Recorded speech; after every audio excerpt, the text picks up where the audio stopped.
గొప్పవారమని తలిస్తే మనం చేరవలసిన ఆ మహత్తరమైన గమ్యానికి మనకు మధ్య ఒక అడ్డుగోడను ఏర్పరుస్తున్నామన్నమాట. మన మార్గంలో ఇది ఒక ప్రతిబంధకంగా తయారవుతుంది. దీనివలన మనకు జరిగే హాని ఏమిటి? ఎప్పుడైతే మనం అధికులమని తలుస్తామో అప్పుడు ఇతరులు అల్పులనే భావం మనలో ఏర్పడుతుంది. ఇప్పుడు ఏ మార్గం ద్వారా మనం పయనించాలో అది కూడా మూసుకుపోతుంది. ఏ ఉద్దేశంతో ఏ కార్యానికై మనం ప్రయత్నిస్తున్నామో దానిని మనం పోగొట్టుకుంటున్నాం. ఒక వ్యక్తి తానింకొకరికన్నా ఒక విషయంలో అధికుడను అని మనస్సులో తలచినప్పుడు అది విభిన్న రూపాలలో మార్పు చెంది ఎటువంటి మేలు చెయ్యకపోగా పైగా అహంకారాన్ని పెంపొందిస్తుంది. మన ఆలోచనా ప్రపంచంలో మన స్వంత భేరి మనమే మ్రోగించుకుంటున్నాం, ఆత్మస్తుతి చేసుకుంటున్నాం.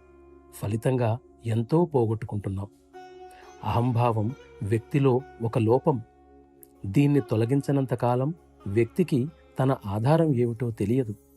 వ్యక్తిలో ఈ లోపాన్ని పూర్తిగా తొలగించినప్పుడు ఒక స్థితి ఏర్పడుతుంది.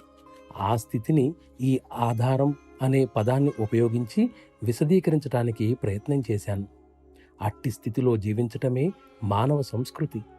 ఆ స్థితి కొద్దిగా చిక్కబడితే అది అణకువ లేదా నమ్రత అనే గుణంకల రంగంలోనికి ప్రవేశిస్తుంది. అట్టి స్థితి లభించినప్పుడు ఆ విషయం వాస్తవమవుతుంది. సోదరా, నీ తల ఇస్తే పరమాత్మ లభిస్తాడంటే అది చాలా చౌకబేరమని నీవు అర్థం చేసుకోవాలి.